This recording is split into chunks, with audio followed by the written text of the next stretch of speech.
What's up, guys? Theo here, doing a quick prediction for Manuel Torres versus Chris Duncan. So right now, Torres is a minus 210 favorite, and the comeback on Chris Duncan is plus 150 on DraftKings.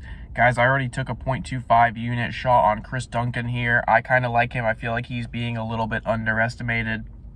You know, Manuel Torres doesn't really have the best record, and you watch the guy's fights, kind of pre-UFC tape, you don't really come away with the idea that this guy is like some kind of destroyer or anything, which is what a lot of people are talking about him as, which I guess he is if stuff stays on the feet. But the guy got submitted twice in the regional scene by very low-level opponents, and his kind of claim to fame in this spot is, okay, he knocked out Nicholas Motta.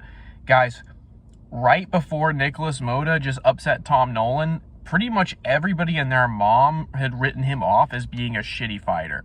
So we've got a dude that knocked out a shitty fighter in round one, and he has been subbed twice on the regional scene, and he's going up against a guy who is fighting out, I believe Chris Duncan is fighting out of American Top Team, if I'm not incorrect about that. I mean, someone correct me in the comments if I'm wrong. I don't have Tapology in front of me right now, but I think that dude fights out of American Top Team. He had an amazing comeback win against Charlie Campbell, which is really sick. If you haven't seen that fight, go watch it. And he honestly, he hasn't really looked the best so far. He kind of looks like a slightly worse version of like Dricus du Plessis for my money. Kind of like big, lumbering, throws, kicks, and shots that are like really far away, but if he bursts in and gets you, he can get you. And he got knocked out by Vyacheslav Borshov, yes, but I don't know. I feel like that was kind of an outlier loss. Outlier contender series loss. And like I said, a lot of times we see these guys lose on contender series and they come back and they look pretty good. So I don't know. I just have a weird feeling about this fight that Chris Duncan is going to win like a weird split decision or something, like split decision robbery. I don't know. I have a feeling it's not going to end the way people think it's going to end.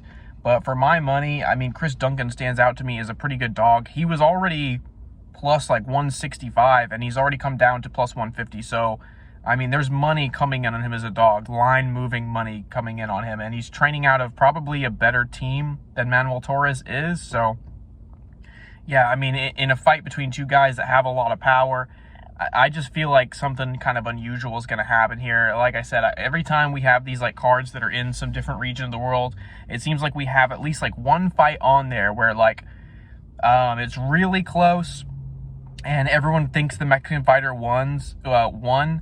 And then the judges give it to the other guy, and the crowd goes apeshit and gets mad. So, I don't know. I just got a weird feeling it's going to be this fight on this card, and I feel like Chris Duncan is pretty good value at these odds. So, 0.25 unit shot on Chris Duncan, guys. That'll be the pick. Keep it locked in. More fights coming later this week.